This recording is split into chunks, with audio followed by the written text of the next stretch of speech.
Bonjour à tous.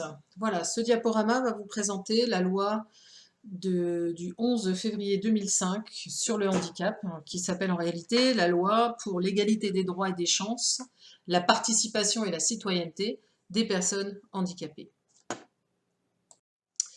Alors, premièrement, il faut savoir qu'effectivement, cette loi de 2005 n'est pas la première qui a été faite sur les personnes handicapées et qu'on a connu une évolution des lois, avec première loi vraiment d'importance en 1975 qui s'appelle la loi d'orientation en faveur des personnes handicapées et qui détermine un certain nombre de choses sur les possibilités des personnes handicapées d'être prises en charge, etc.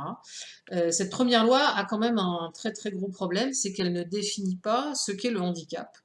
Donc ça veut dire qu'à l'époque, on n'est pas du tout au clair sur ce qui fait justement le handicap.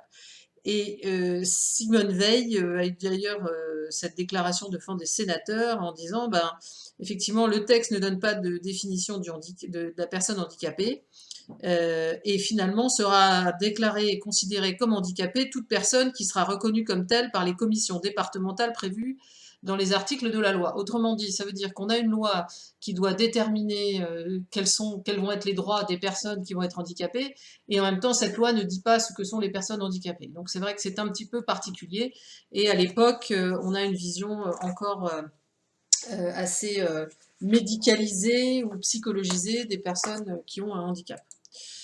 Ensuite, en 1988, le grand changement, c'est que la France adopte la classification internationale des handicaps de l'OMS et introduit des notions, au lieu d'avoir que des notions de handicap ou d'infirmité, hein, comme on disait à l'époque, elle introduit les notions de l'OMS de déficience, incapacité et désavantage. Pour comprendre l'intérêt de cette classification, je vous suggère de vous reporter au diaporama sur les définitions du handicap. Voilà. Puisque effectivement, on passe d'une conception où la personne est juste infirme et réduite à sa déficience ou son altération physique, à là, tout d'un coup, on prend en charge, enfin, on prend en considération les incapacités que provoquent ces altérations de son état physique, ainsi que les désavantages sociaux qu'elle présente ensuite dans l'adaptation à la vie quotidienne. Et puis, en 2001-2002, euh, on a un gros débat de société autour de l'arrêt Perruche. Alors qu'est-ce que c'est que cet arrêt Perruche? Voilà, c'est une famille qui a porté plainte contre, je crois, le gynécologue et le labo d'analyse suite à une erreur sur une analyse de la rubéole. Donc une dame qui était enceinte a attrapé la rubéole, et elle avait clairement dit à son gynécologue que si jamais elle avait la rubéole, c'était confirmé qu'elle avait la rubéole, elle voulait absolument ne pas donner naissance à un enfant handicapé, et donc elle voulait mettre fin à sa grossesse. Or, on lui a dit qu'elle n'avait pas la rubéole, et elle a donné naissance à un enfant qui était extrêmement handicapé. Et pour être capable de faire face financièrement aux conséquences du handicap, ils ont porté plainte devant les tribunaux contre le gynécologue et il me semble aussi le labo d'analyse, et ils ont porté plainte au nom de leur enfant en plaidant le préjudice d'être né. C'est-à-dire que, voilà, je suis né tellement handicapé que ma naissance est un préjudice et voilà, il aurait été bien que ma mère puisse se faire avorter pour que je ne naisse pas. Alors évidemment, c'est un raisonnement qui est un petit peu difficile à supporter, puisque ça voudrait dire qu'il y a des vies qui valent le coup d'être vécues et d'autres non. Et comment est-ce qu'on va les mesurer? Donc ça pose un problème éthique grave, et puis surtout ça pose le problème de la prise en charge des personnes handicapées. C'est-à-dire que face à des handicaps très lourds, soit on se résolvait à institutionnaliser les personnes, soit il fallait les prendre en charge à domicile, mais là c'est extrêmement cher, et donc la famille n'avait pas eu d'autre choix que de porter plainte. Donc il y a une réflexion qui s'est faite pour éviter que ce genre de choses ne puisse encore arriver et qu'on puisse arguer du préjudice d'être né, de dire, eh bien voilà, c'est la solidarité nationale qui doit prendre en charge les personnes qui naissent gravement handicapées, et ça ne doit pas être aux parents de porter plainte ou de chercher des responsabilités pour enfin avoir des sous pour s'occuper de ça. À cette nouvelle loi de 2005, qui est fort ambitieuse hein, pour une première loi, enfin pour une deuxième loi, et qui prend en considération deux grands types d'incapacité et de leurs conséquences. Première chose, Elle vise à pallier aux obstacles physiques plus ou moins importants que rencontrent les personnes handicapées moteurs, visuelles ou auditives. Deuxièmement, elle vise à aider les personnes handicapées intellectuelles, mentales et psychiques qui ont du mal à piloter leur propre vie, ont des difficultés de repérage dans l'espace et dans le temps, ainsi que des problèmes de conceptualisation et de communication. Donc là, on n'est plus du tout sur des définitions qui seraient en termes de maladies et de choses comme ça, mais sur la capacité des personnes à se mouvoir et à vivre leur vie complètement au sein de la société. On voit bien aussi deux grands types, hein, effectivement, tout ce qui est de l'ordre du physique, hein, et puis après tout ce qui va être de l'ordre, c'est-à-dire du plus du psychique ou de l'intellectuel, ce qui est nouveau.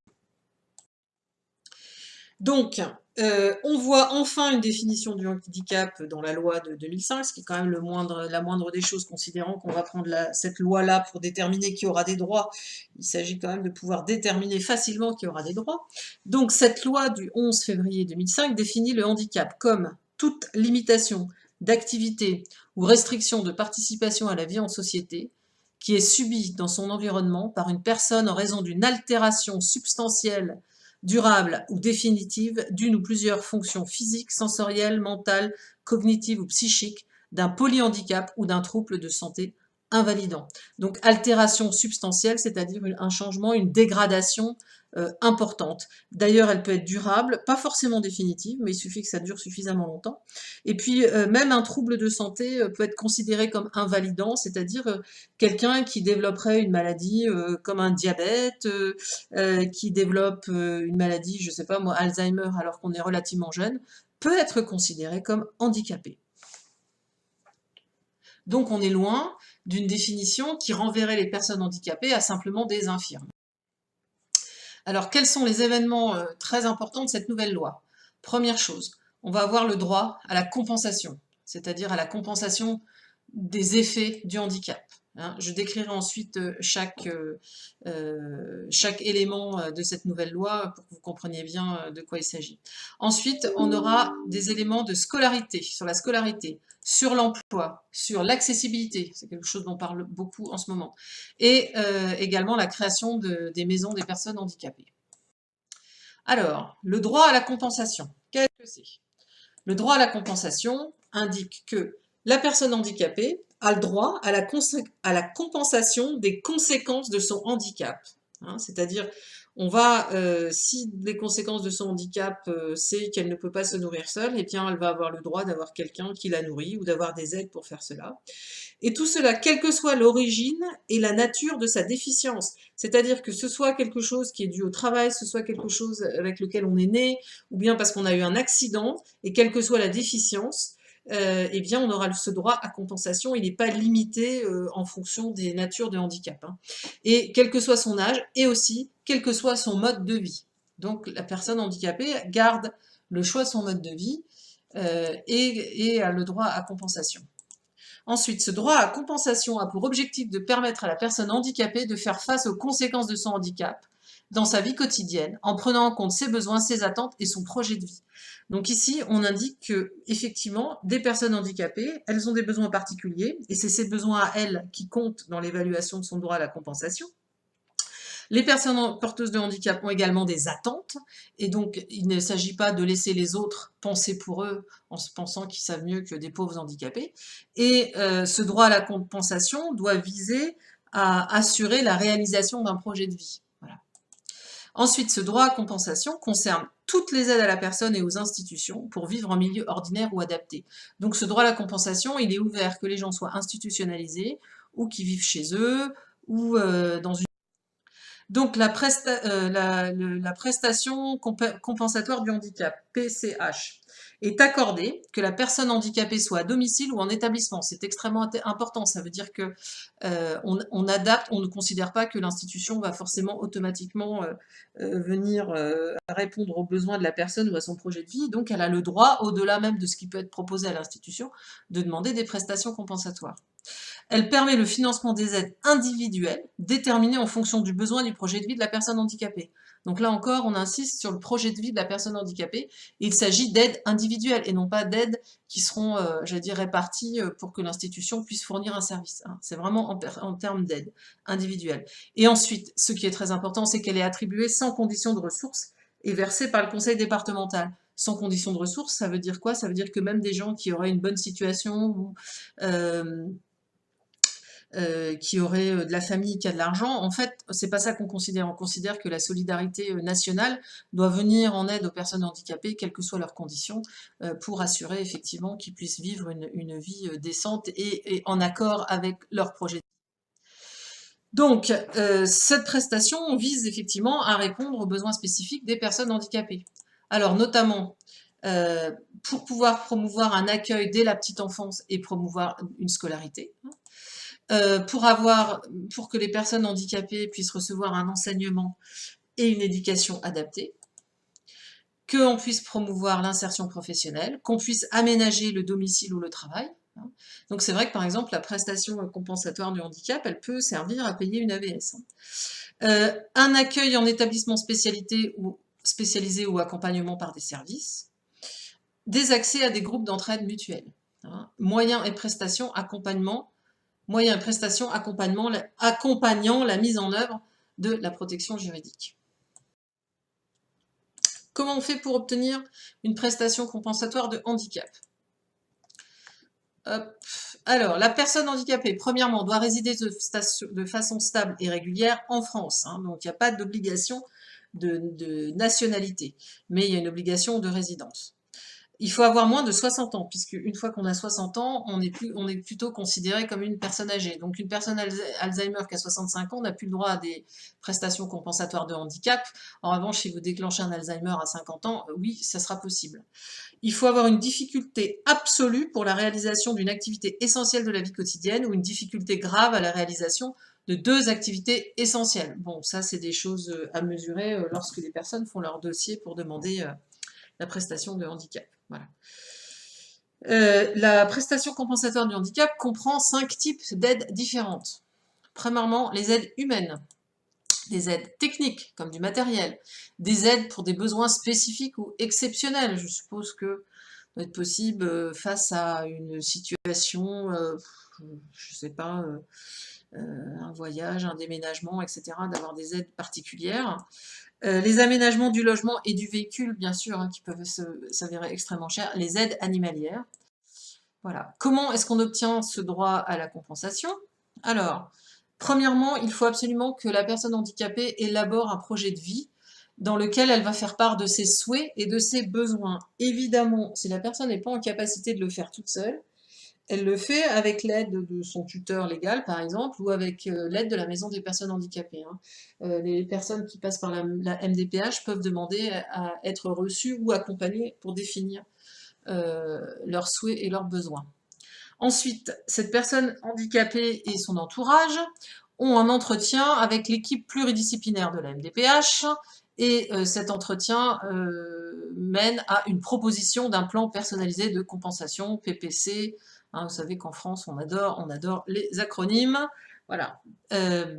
La famille, effectivement, fait partie, l'entourage fait partie aussi de cet entretien et de la rédaction du plan personnalisé de compensation. Je suppose que si on n'en a pas de famille, eh ben on fait sans. Ensuite, le PPC est transmis à la personne handicapée qui a 15 jours pour faire part de ses observations. Parce qu'évidemment, entre le moment où on a l'entretien et puis la proposition qui est faite, il peut effectivement y avoir des petits hiatus. Donc on lui dit qu'elle a quand même 15 jours pour relire sa copie. Puis, le plan personnalisé de compensation et le projet de vie sont soumis à la Commission des droits et de l'autonomie des personnes handicapées, CDAPH, donc la Commission des droits et de l'autonomie, hein, en général, on l'a pas. Et si la CDAPH ne répond pas, alors ça veut dire que le plan est rejeté.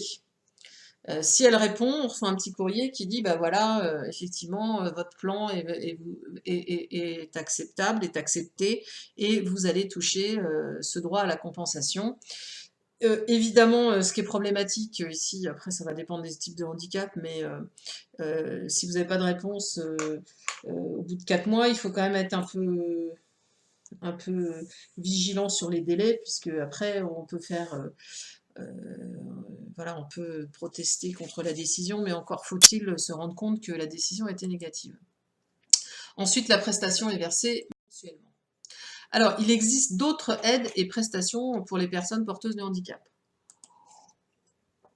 Par exemple, il y a un complément de ressources qui est possible pour les personnes qui ont une absence de revenus durable. Et ce complément de ressources peut être versé en plus de l'allocation d'adulte handicapé, AAH.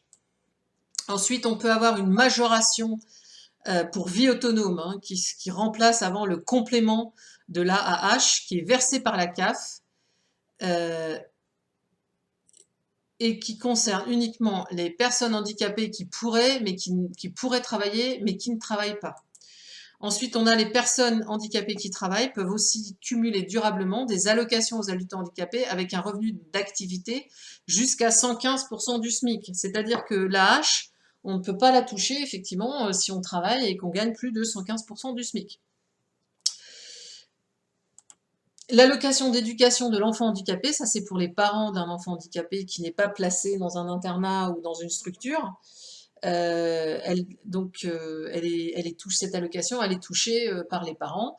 Et effectivement, si l'enfant est pris en charge en internat ou dans des structures qui sont financées par l'assurance maladie, les parents n'ont pas le droit à l'allocation d'éducation de l'enfant handicapé.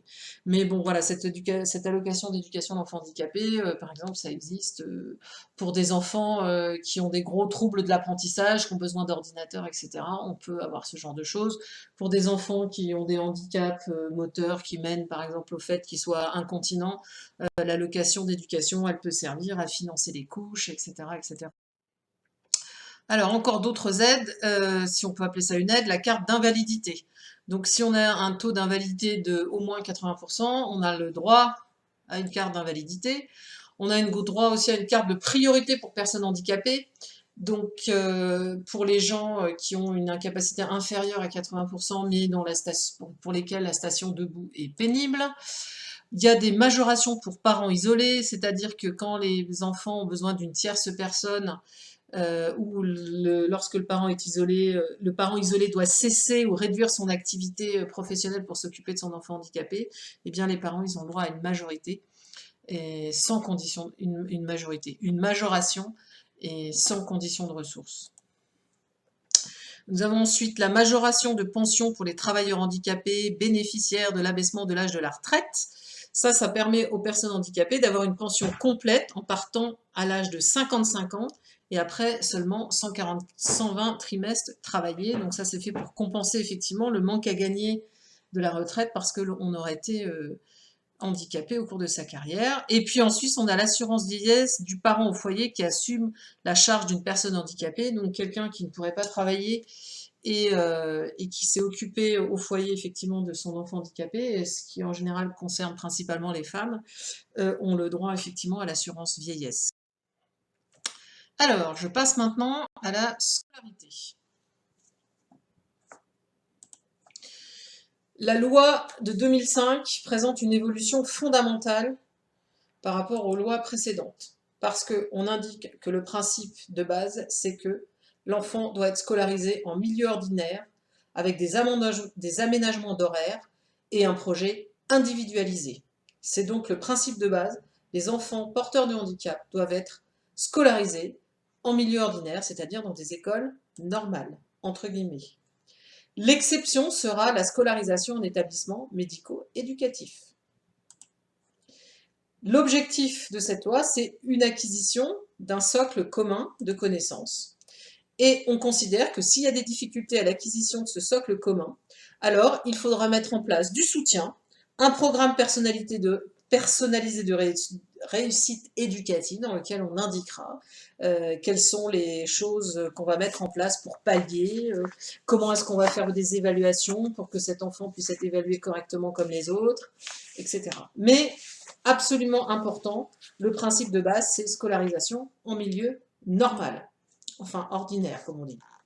Ensuite, en primaire, la loi prévoit des aides spécialisées par des maîtres spécialisés ou des spécialistes extérieurs à l'école. Donc, effectivement, par exemple avec des CESAD ou des choses comme ça, on va pouvoir avoir des soutiens à l'enfant porteur de handicap pour qu'il puisse continuer à être scolarisé au primaire, ce qui est quand même un avantage par rapport à une institutionnalisation d'enfants qui seraient jeunes ou voilà, de se retrouver dans des internats quand on a 6 ou 7 ans. Alors, le projet personnalisé de scolarisation. Il doit répondre aux besoins des élèves après évaluation de ses compétences par l'équipe pluridisciplinaire. Alors l'équipe pluridisciplinaire, c'est l'équipe de l'école, hein, avec le psychologue, peut-être l'assistante sociale, et puis toutes les personnes, effectivement, qui s'occupent de l'enfant. Donc, ce projet est élaboré par l'équipe pluridisciplinaire à la demande de l'élève majeur, bien sûr, ou de sa famille, après évaluation de ses compétences, et il définit les modalités de scolarité répondant aux besoins de l'élève. Donc, dans un projet personnalisé, par exemple, sur un enfant qui serait malade, on pourrait très bien indiquer que cet enfant, de telle heure à telle heure, il doit être extrait de la classe pour pouvoir lui faire des soins, lui faire des glycémies, des piqûres, etc., par exemple. Suivi par l'équipe de scolarisation avec des psychologues et des conseillers d'orientation. Alors ça, c'est dans les endroits où il y a des psychologues ou des conseillers d'orientation. C'est vrai que théoriquement, il y a une aide de l'éducation nationale, mais voilà, ça va aussi malheureusement un peu dépendre des coins. Et puis, il y a un référent de l'éducation nationale qui aide et suit le parcours de formation de cet élève, qui théoriquement doit accueillir la famille, qui doit servir de relais et d'évaluation des situations et accueillir la famille depuis que l'enfant entre en maternelle jusqu'au moment où il sort de terminale, s'il va jusque-là. Et comme on veut assurer une égalité d'échange lors des concours et des examens, eh bien, on prévoit des adaptations pour passer les examens ou les concours, majoration de temps, par exemple, avec des tiers-temps supplémentaires.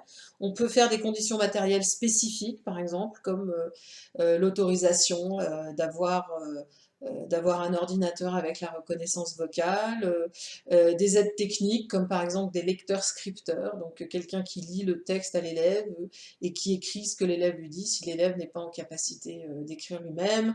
Et puis bien sûr sur les aides techniques, on va voir, je ne sais pas, tout ce qui concerne les élèves sourds, les élèves aveugles, les élèves qui ont des handicaps physiques, enfin tout, je veux dire, tout est possible, il faut demander.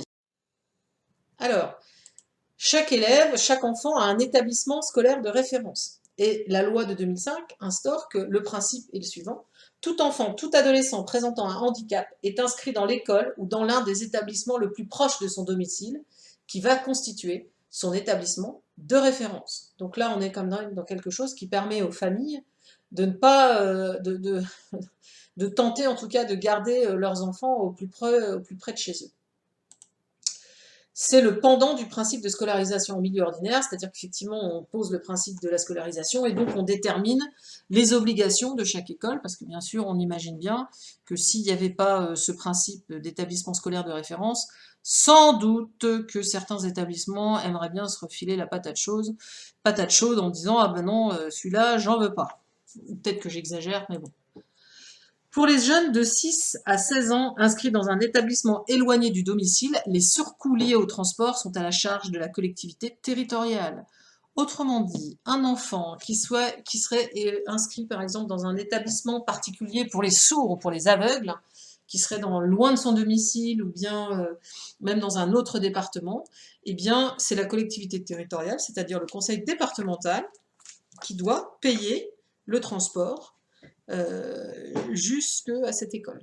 Que ce ne soit pas à la charge des parents, puisqu'il s'agit bien évidemment de mettre les chances, d'avoir des chances égales pour tous les enfants.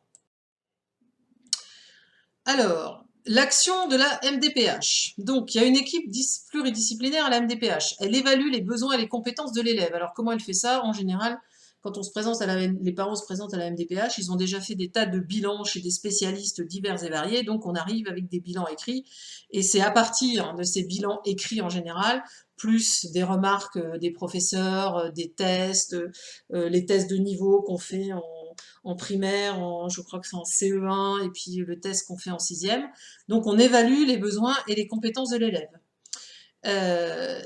Les parents, même si les parents ne participent pas au processus d'évaluation, ils sont invités à s'exprimer, c'est-à-dire qu'ils sont reçus par l'équipe disciplinaire et on va leur demander ce qu'ils pensent, ce qu'ils veulent, etc. pour leur enfant. À la suite de l'évaluation, on propose à l'élève un parcours de formation via le projet personnalisé de scolarisation. Ce PPS constitue un élément de plan de compensation et prévoit les modalités du déroulement de la scolarisation. Ensuite, la Commission des droits et de l'autonomie des personnes handicapées décide de l'orientation de l'élève en fonction de ce plan de compensation. Donc, si on décide que cet enfant il va être maintenu en milieu ordinaire avec des compensations X, Y, Z, eh bien la commission valide ou pas. Hein. Par contre, la commission pourrait décider, écoutez, compte tenu de l'âge de cet enfant et de son niveau intellectuel, effectivement, il faut l'orienter sur de l'enseignement spécifique, un IME, etc. Alors, ce sera la commission des droits et de l'autonomie décidera de cette orientation. Le projet ensuite est adressé à l'élève ou à ses parents qui ont 15 jours pour faire leurs observations. Ensuite, une fois par an, il y aura une évaluation du projet et de sa mise en œuvre par une équipe de suivi de la scolarisation. Alors, quels sont les apports de cette nouvelle loi sur la scolarité? Le rapport sur le bilan de la mise en œuvre de la loi 2005 remis au gouvernement en août 2007 souligne les progrès réalisés en matière de scolarisation des élèves handicapés. Alors ceci dit, 2007, c'était 2 ans après, que la loi a été remise. Donc, il y aurait eu 160 000 enfants scolarisés à la rentrée 2007 contre 106 000 en 2004. Le nombre des inscriptions en milieu ordinaire a augmenté de 25% entre 2003 et celle de 2004 et de 13% l'année suivante. Cependant, il reste de nombreux points à améliorer, et c'est le moins qu'on puisse dire. Il y a encore beaucoup de difficultés à satisfaire la demande croissance d'auxiliaires de vie scolaire, parce que évidemment, scolariser un enfant handicapé, ça peut être très très compliqué si on n'a pas une AVS. Sachant que les AVS ne travaillent pas, ne sont pas présents toujours totalement sur le temps complet de présence de l'enfant à l'école. Nécessité de former et de soutenir les enseignants, oui, puisque avant la loi de 2005, c'est très simple, les commissions COTOREP, c'est-à-dire commission d'autonomie des personnes handicapées, en fait, elles se contentaient souvent de décider, écoutez, tel enfant, il n'est pas apte, bon, on le sort du milieu ordinaire. Aujourd'hui, comme le principe est inversé et qu'on cherche à garder les enfants dans le milieu ordinaire, les enseignants se trouvent confrontés à des enfants porteurs de handicap, dont ils n'avaient absolument pas l'habitude et pour lesquels ils n'étaient pas prêts. Ensuite, autre problème, il y a des bâtiments qui sont complètement inaccessibles pour les enfants. Les agendas des enfants peuvent être extrêmement surchargés puisqu'ils vont avoir à la fois de l'enseignement et des soins et des rééducations, etc.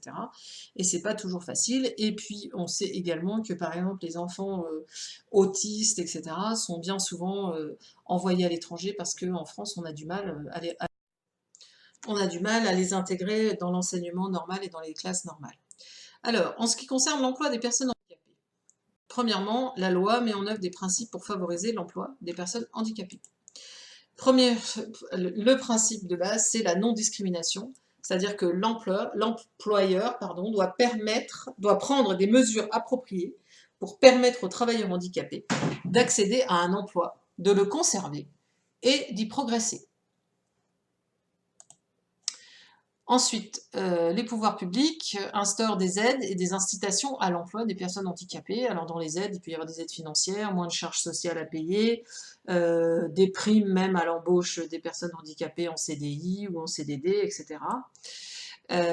Ensuite, l'obligation d'emploi dans le secteur privé est de 6%, c'est-à-dire que les entreprises privées de plus de 20 personnes doivent avoir 6% de leur personnel qui est du personnel porteur de handicap.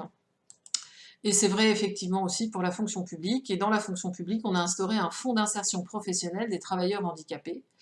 Il est abondé par les contributions des employeurs publics qui n'ont pas atteint le taux de 6%. Ça, qu'est-ce que ça veut dire? Ça veut dire tout simplement que dans la fonction publique, il n'y a pour l'instant que 3,6% de personnes qui sont en situation de handicap, donc on n'est pas vraiment au 6%.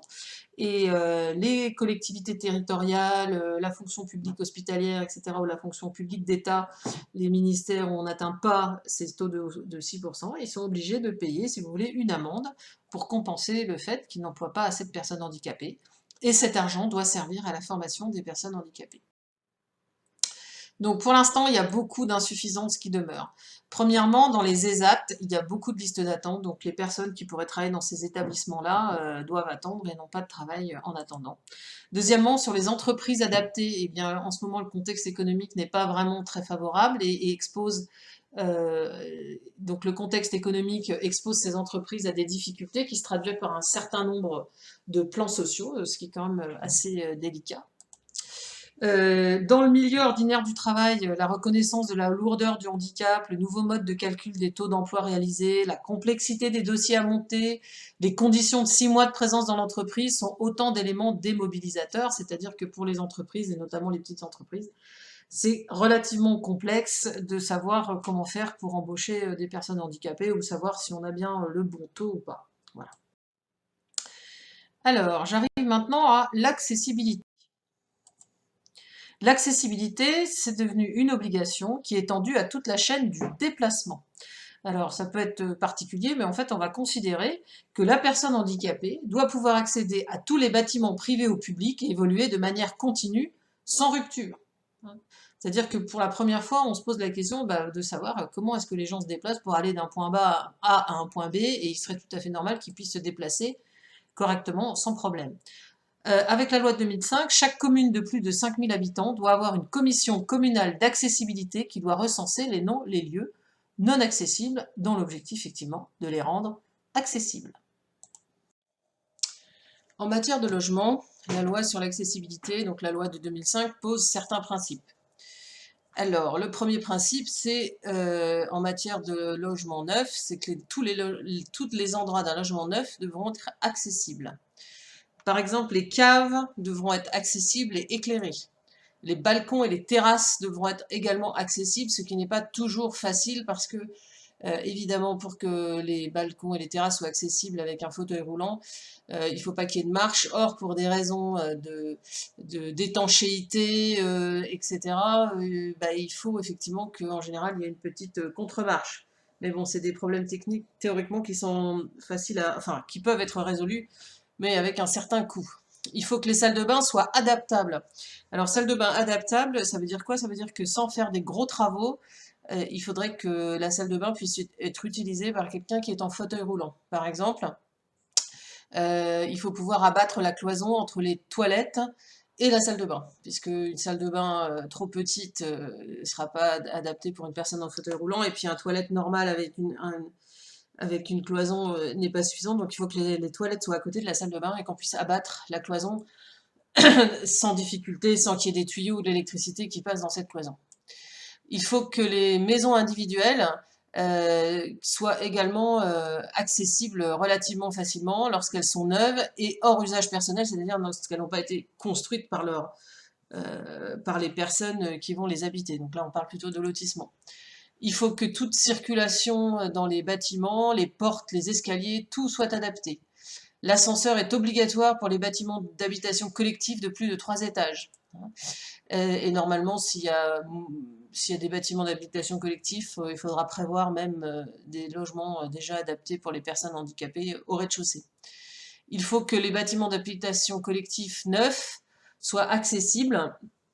Et pour les bâtiments existants, si on fait une réhabilitation importante, il faudra prévoir absolument la réhabilitation. Donc en réalité, en ce qui concerne le handicap, le principe est celui de la conception universelle pour le logement. Mais d'ailleurs, il n'y aura pas que pour le logement. Hein. Tous les logements doivent être conçus pour être accessibles à tous, ou en tout cas facilement modifiables pour être accessibles. Ce qui veut dire qu'on ne va plus fabriquer des logements spéciaux pour les handicapés, mais il faut que partout, quand on construit quelque chose de neuf, ça puisse être utilisé par n'importe qui. Donc c'est vrai aussi pour les hôtels, par exemple, on ne pourrait pas construire dans une station de ski un hôtel réservé aux personnes handicapées, puisque ce serait une atteinte à leur liberté d'aller et venir. En revanche, dans chaque hôtel, il faudrait prévoir des chambres qui soient accessibles aux personnes handicapées. Et en général, alors une commission qui avait planché sur le sujet avait dit qu'il faudrait prévoir environ 10% de logements accessibles aux personnes handicapées. En ce qui concerne les établissements qui reçoivent du public, c'est-à-dire ça peut être les mairies, les préfectures, etc., mais également les magasins, les restaurants, effectivement les hôtels. Alors, il faut que l'accès et l'accueil soient rendus possibles pour toutes les catégories de personnes handicapées dans les établissements neufs recevant du public. Donc là, on pose la règle qu'effectivement, quand on construit un nouveau bâtiment, il va falloir concevoir dès le départ qu'il va pouvoir accéder, recevoir du public en situation de handicap. En cas de non-respect de cette obligation, l'établissement pourrait être fermé. Bien sûr, il s'agit ici d'établissements qui seraient construits à neuf, hein, pas d'établissements anciens. Même chose, la loi est assez déterminée là-dessus. Pour un bâtiment neuf, s'ils ne sont pas accessibles aux personnes handicapées, on pourrait rembourser les subventions publiques. Une amende serait prévue de 45 000 € pour les architectes, les entrepreneurs et toutes les personnes responsables de l'exécution des travaux. Et s'il y avait récidive, la peine est portée à 6 mois d'emprisonnement et 75 000 € d'amende. Bon, mais en général, c'est pas forcément les bâtiments neufs qui posent des soucis. Bien qu'il puisse y avoir des fois des dérogations pour des situations particulières, notamment par exemple en ville, si on construit un bâtiment coincé entre d'autres bâtiments qui existent déjà, bah, des fois les accès sont compliqués. Et puis des fois il y a des endroits où en montagne par exemple vous avez des très fortes pentes, etc. Les choses peuvent être plus compliquées. Alors, en matière de transport, il y a quand même aussi un gros problème, parce que c'est pas tout de pouvoir accéder à la mairie, encore faut-il avoir réussi à arriver jusqu'à la mairie. La loi de 2005 prévoyait que dans les 10 ans, les transports collectifs devaient être rendus accessibles aux personnes handicapées et à mobilité réduite, avec la plus grande autonomie possible et sans danger. Alors bien sûr, il y avait des exceptions au délai, hein, les réseaux souterrains de transport ferroviaire et de transport guidé, c'est-à-dire le métro et le RER. Ça demandera des travaux absolument pharaoniques, installer des ascenseurs, etc. Alors, petit à petit, ce sera sans doute possible, mais 10 ans, au vu du coût, c'est absolument impossible. On pourrait avoir des mises en place d'aménagements tels que les informations sonores et visuelles, des portes ou des rampes qui permettent le passage d'un fauteuil roulant, place pour les chiens aveugles ou accompagnement, etc. Autre obligation, mise en place d'un numéro spécial d'urgence gratuit pour les personnes déficientes auditives. Mise en place d'un contrôle accru pour l'obtention ou le maintien du permis de conduire, maladie ou handicap incompatible. Les bureaux de vote doivent être accessibles aux personnes handicapées, quel que soit leur handicap. Les programmes télévisuels doivent être accessibles. Et ça, si vous avez regardé la télé récemment, vous avez vu que c'est toujours indiqué que les programmes sont disponibles en audio description. La langue des signes est reconnue comme une langue à part entière. Alors, bilan de l'accessibilité, il est assez mitigé, mais enfin, tout n'est pas désespérant quand même. C'est vrai que la loi prévoyait 10 ans pour réaliser l'accessibilité des lieux fréquentés par le public, et 10 ans plus tard, seulement 40% des établissements qui reçoivent du public sont accessibles. Il y a des nouveaux délais qui ont été donnés de 3 à 9 ans et accordés pour la mise en conformité des établissements recevant du public et des transports. En général, si les logements ou les bâtiments neufs ne posent pas de problème particulier parce qu'on les conçoit dès le départ pour l'accessibilité, c'est plus difficile pour les bâtiments anciens, notamment dans les centres-villes. Enfin, imaginez un bar à Paris ou à Chambéry ou à Annecy qui avait les toilettes en sous-sol, etc. Ben, c'est très très compliqué, très très cher de mettre l'accessibilité, par exemple, des toilettes. Et puis, il faut reconnaître aussi que ça représente même un coût et une perte d'exploitation, parce que si vous mettez des toilettes plus grandes, il faut peut-être supprimer des tables, etc. Donc c'est relativement compliqué, et c'est pour ça aussi que la loi a prévu des dérogations, reconnaissant que ben, si on avait des exigences trop fortes, il pourrait se produire que tout simplement les établissements ferment, et c'est quand même pas tout à fait ce qu'on recherche. Il y a eu des propositions de loi aussi en 2011, puis plus tard, qui proposent d'avoir plus de flexibilité dans l'application de la loi, notamment dans un restaurant où il y aurait plusieurs toilettes, et ben, il peut suffire qu'un seul toilette soit accessible aux personnes handicapées. Peut-être pas la peine que tous les toilettes soient accessibles.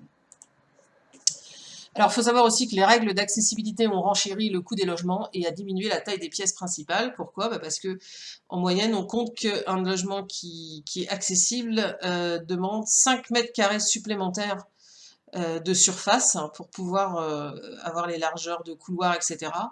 Et donc, ben, notamment l'adaptation des toilettes et de la salle de bain fait qu'on a réduit les tailles principales.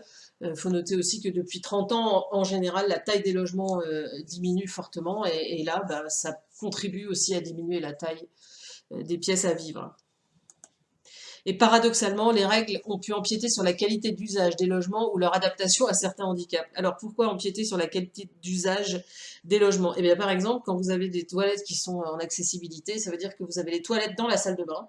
Et effectivement, il y a un certain nombre de personnes qui peuvent trouver que c'était bien d'avoir les toilettes séparées de la salle de bain. Donc ça, c'est une question de qualité d'usage. Dans le fait aussi d'avoir si vous n'êtes pas porteur de handicap, si vous avez une très grande salle de bain et des toutes petites chambres ou une petite salle à manger, bah, effectivement, vous auriez apprécié que d'avoir des pièces un peu plus grandes et peut-être un WC moins grand. Et on peut parler aussi dans l'accessibilité, ben, souvent on se retrouve dans des appartements avec des cuisines à l'américaine. Or, il y a aussi un certain nombre de personnes qui préfèrent avoir la cuisine séparée pour des raisons d'odeur, etc. Or, pour l'accessibilité, ben, en général, on fait des cuisines à l'américaine.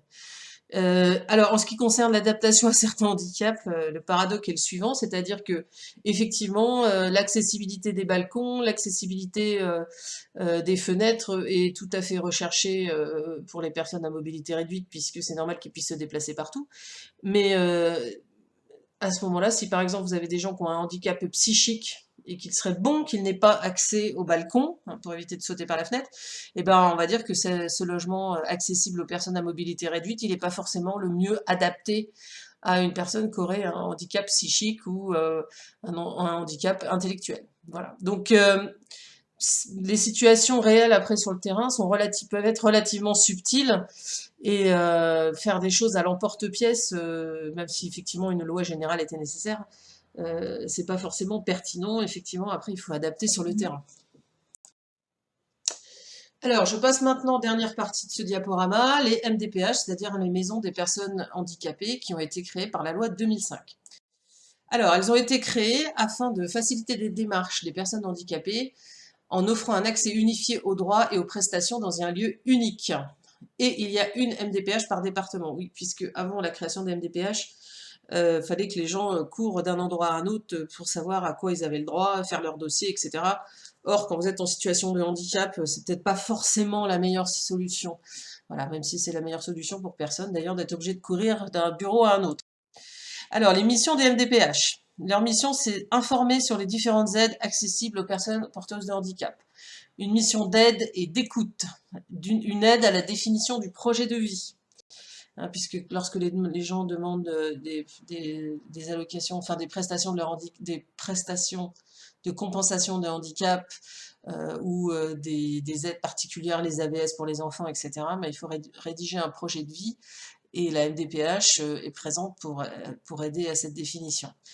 La MDPH fait effectivement également les évaluations des besoins de compensation, elle élabore le plan de compensation, elle attribue des prestations de compensation, elle fait le suivi des compensations, elle a également un rôle d'accompagnement et de médiation, de coordination et d'insertion professionnelle des personnes handicapées, et puis effectivement elle peut gérer certaines urgences avec des équipes de veille et numéros téléphoniques spéciales. Alors, qu'est-ce qu'on peut avoir comme chose d'urgence pour les personnes en situation de handicap? Et ben, par exemple, si vous avez un adulte qui a une cinquantaine d'années, qui est handicapé cognitif, par exemple, et puis, enfin, mental, quoi, qui perd ses parents qui étaient âgés, etc., et ben, il va falloir le placer en urgence dans un foyer d'hébergement. Donc, voilà à quoi sert le numéro d'urgence. Alors, comment est organisée la MDPH? Alors, c'est une construction un petit peu complexe. Les MDPH sont pilotés par les conseils généraux, que j'aurais dû changer d'ailleurs, puisqu'ils s'appellent maintenant les conseils départementaux. Alors, c'est un regroupement, la MDPH, c'est un regroupement de professionnels qui proviennent d'horizons différents, c'est-à-dire d'institutions différentes. Donc, c'est un lieu où on réunit des gens qui ne travaillent pas théoriquement au même endroit. Donc, des agents territoriaux, c'est-à-dire des gens qui travaillent pour le conseil départemental, des fonctionnaires de l'État qui viennent du ministère du Travail, de la Solidarité, de l'Éducation nationale, des médecins, des agents des caisses d'allocation familiale, des caisses d'assurance maladie, etc. C'est-à-dire tous les gens qui gravitent autour des personnes handicapées. Et les MDPH sont constitués en groupements d'intérêt public. Vous voyez bien, c'est un groupement de personnes issues d'institutions différentes dans l'intérêt du public handicapé. Alors, là, ça va être écrit un petit peu petit, mais bon. Les MDPH sont présidés par le président du conseil départemental, qui préside également la commission exécutive et la commission des droits de l'autonomie des personnes handicapées. Voilà. La CDAPH, je vous en ai déjà parlé avant.